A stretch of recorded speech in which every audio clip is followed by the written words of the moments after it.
The Energy Dialogues, brought to you by EnergyNow. The Energy Dialogues is a series of podcasts that showcases companies, events, and topics that are part of our energy industry. Today's Energy Dialogue guest is Jason Kingshot from MNP. And now, your host for today's Energy Dialogue, David Yeager. Jason Kingshot with MNP. Welcome to Energy Dialogue. And great to have you here today. Thanks, Dave. And there's all different facets to the upstream oil and gas industry and the oilfield service industry, including keeping score with financial services. And so, we'll just run through. Maybe start with yourself, Jason. How'd you end up? Where'd you start, and how'd you get to where you are? Well, I started in Ontario, in Ottawa, with a big four company, PwC. Moved down to the Cayman Islands for a while, and then I joined MNP in 2006. Brought my international experience there, so bunch of work around the IFRS piece of it, so I was the IFRS leader for a while. And as you get into Calgary, you realize 75% of it at least is oil and gas. And I started leading that piece of it in 2010, and in particular the oilfield service side of it. And I've been doing that for the last 7 or 8 years. Why MNP? That's a great question. To be honest, it was really the entrepreneurial part of it that attracted me back to MNP. I wasn't aware of who they were when they first approached me, because I'm from out east and they didn't have a presence there at that time, and now we do. Now we have offices throughout Ontario, but at that time I never really heard of them. What I liked about it was they came, and some of the things I liked for the firm I started with originally that were changing. I liked that MNP sort of had that offer that you could come in, you could do your job, you could be entrepreneurial, and you could have success doing that. So I wanted to make sure that, and I also liked the balance side of it, the fact that they had some focus on family. I had a couple of young kids at the time, or one young kid at the time, and now I have two. And I wanted to watch them grow up a little bit. So it attracted me that I could come somewhere that was growing fast, that was entrepreneurial, and yet I could still find that balance. Okay. Now MNP's continued to grow since then, aren't they? The fifth largest firm in the country now? We are now the fifth largest firm in the country. We've been the fastest growing ever since I've been here for the last 12 years. I assume hopefully at some point we get up to number 4, but that's not how we track it. We track that we want to be the largest firm in that mid-market space, and that's where we are right now. And we want to continue that growth pattern. I think that's what's really contributing to our growth. 2 questions. Mid-market, define that. Well, mid-market's a little bit different to everybody, but if you have sort of a triangle of Canada and you have your upper echelon companies like say a Suncor or Enbridge or... Oh, this is corporate size. Yeah, a little bit on corporate size, but you also have to look to see what service you're putting at it. So on the assurance side, it's easy to define, right? There's a certain, say, market cap, for example, that we're not going to go above. That sort of defines our mid-market. Okay. But when we still do work for a company like Suncor, but it's a mid-market service that we'll provide, and that will provide SOX work for them, or we'll do cybersecurity, or we'll get involved on the valuation side. It's just on the assurance side, our mid-market's more defined as to how high we can go. Okay. Now, MNP has pretty significant oilfield service presence. So two parts of this question is one is do you care to disclose how many people you work for, and more importantly, how did you get all these clients? Well, the way in the oilfield service, the way we've structured it is we're very predominant in Western Canada. So we have offices throughout Alberta, Saskatchewan, and BC.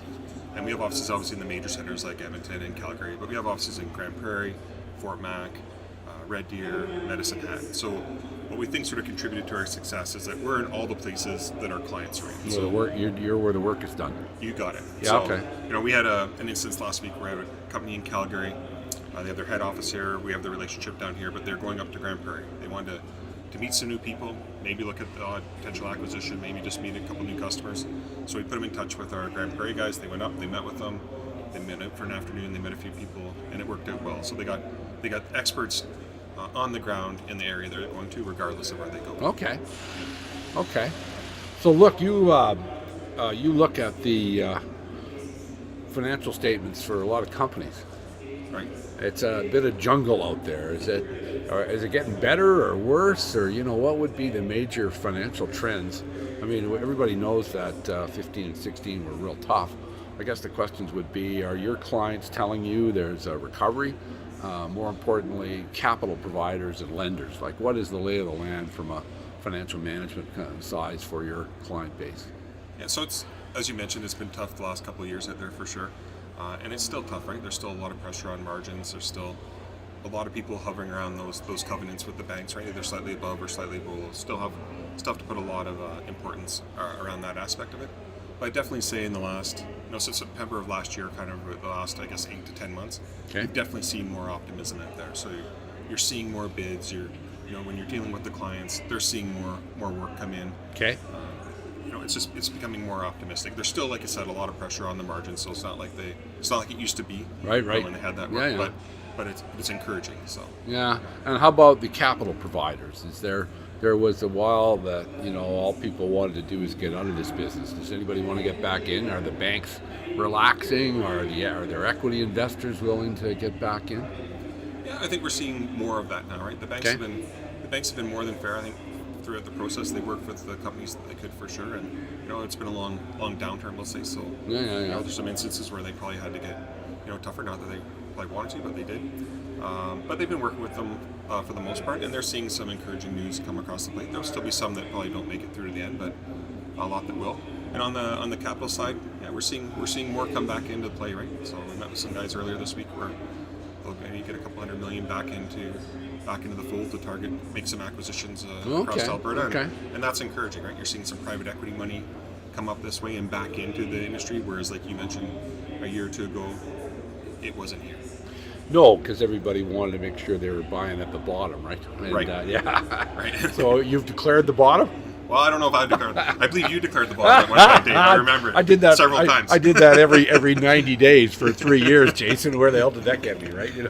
All I learned from that is don't try and predict the bottom. Yeah. Well. There's definitely some more optimism out there, and I think what people are saying is in the next year or two they will see it increase, and that's why it's picking up. Because of the obviously you've got a corporate finance group and a tax group and a consulting group, so and you've got a large presence in the oilfield services, you're going to see more deal traffic than most. So just another problem. There should have been some consolidation, but one of the reasons people were reluctant to go was, one, their business wasn't worth anything, so they didn't get much of a severance package, right. And secondly, they had nowhere to go. Do you think the M&A space is picking up? Do you think is it easier to do transactions now, or people less scared? Is there capital there? Yeah, I definitely agree with that. There's more capital there, and you're seeing a few more consolidations as of late. And okay. You're seeing a bit more capital, hit the industry. And I think, sort of to your point, I think the sellers have got to the point where they feel they're starting to get value for their company, not what they would have gotten, but they're getting value for it, but they're not getting. Well, it's not a complete insult. Anyway. You got it. Yeah. You got it. And the buyers are thinking, hey, now's the time. Like you see maybe a little bit of light at the end of the tunnel. Yeah. So. There's been a lot more activity in that area. It has been de-risked to some degree. Yeah, to exactly. some degree. Right. And then it's when they do that, it's opening them up to new service lines, new customer lists. It's contributing to that top line, and they can manage the cost of it when they do those consolidations as well. One of the areas that a lot of private companies probably don't value to the degree they should, at least I think they should, and you probably won't disagree with me, is good financial reporting and quality financial statements and better internal processes. Are the guys that are left trying a little harder, or is it still a shoebox business? No, I think the guys that are left are definitely trying harder. The banks are requiring them to try harder. Yeah. They're requiring that information. They're relying on their financial advisors more to make sure that they have that information, or getting qualified people in-house to produce that information. Okay. I've heard you make the comment before where they didn't necessarily have to do that at certain times. Yeah. And now they are required to, right? The banks are still monitoring it very closely. If the bank is going to put additional funds out there for them, they want to see a strong balance sheet. They want to see some strong financial information coming their way that they can rely on. Well, when you're running a business and you want to win, I always call good financial reporting an investment, not an expense. Right. Well, it's true, because you never really know what you need till you need it, and you don't have it, right? Yeah, exactly. Okay. Yeah. Has there been a big attrition? I mean the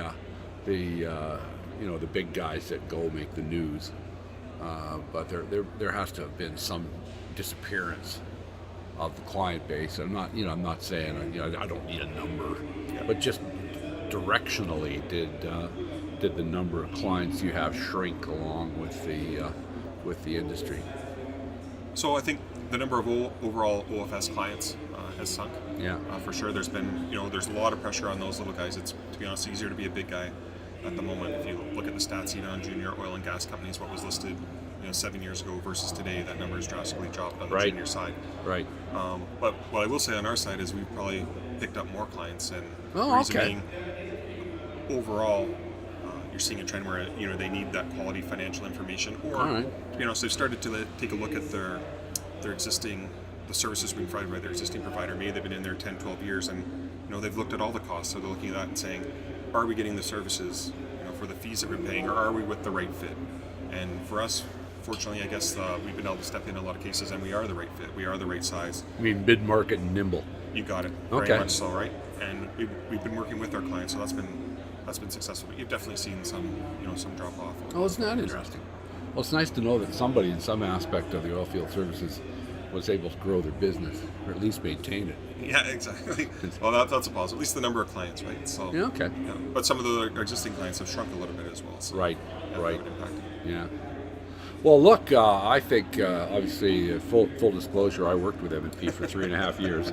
It's a great company. I'm surprised we're still talking. No, it's I worked there for 3.5 years, and it's a great company. So you're not stuck for words when you're asked a question. I mean, in wrapping up, what is, there's any other points that I've missed, or any wrap-up remarks you'd like to make? No, I think we've covered most of it, right? There's still some challenges out there for guys as things start to pick up, even on the resource side of it, getting resources back into the industry. Oh, you mean manpower? You got it. Yeah, Manpower, yeah. I'm talking that. So we've seen some of our clients have some challenges there, and some challenges on the margin side of it, but you're also seeing some technical innovation and stuff that are helping some companies reduce their costs. So Okay. So that's been if there's going to be a positive out of it, that could be one of the positives. Right on. Yeah. Well, look, thank you very much. All right. That was You great. too, Dave. Have a great day. Thanks. Thank you for listening, everyone. We encourage you to share this broadcast in your social media channels. Until next time, have a great day.